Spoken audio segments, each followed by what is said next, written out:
Je vais bien et j'ai bon moral. Voilà ce qu'a tweeté l'ambassadeur américain en Corée du Sud depuis l'hôpital où il s'est fait opérer.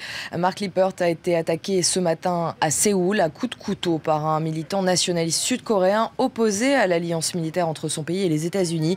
Il a été blessé au visage et à la main. La correspondance à Séoul de Frédéric Ojardias.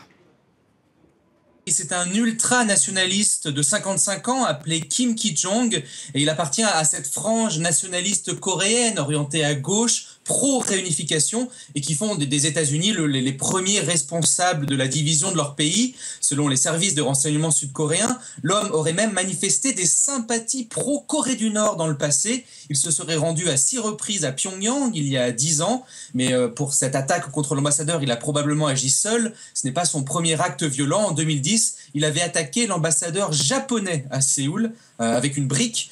Cet agresseur s'est jeté sur l'ambassadeur américain avec un couteau lors d'une conférence en plein centre de la capitale. Il a crié qu'il voulait la paix entre les deux Corées. Et après l'attaque, il a été ceinturé, maintenu au sol. Et il a continué à crier son opposition aux exercices militaires organisés en ce moment même par la Corée du Sud et les États-Unis. Et ces exercices provoquent tous les ans une forte hausse des tensions entre les deux Corées. Ils sont violemment critiqués par le régime nord-coréen.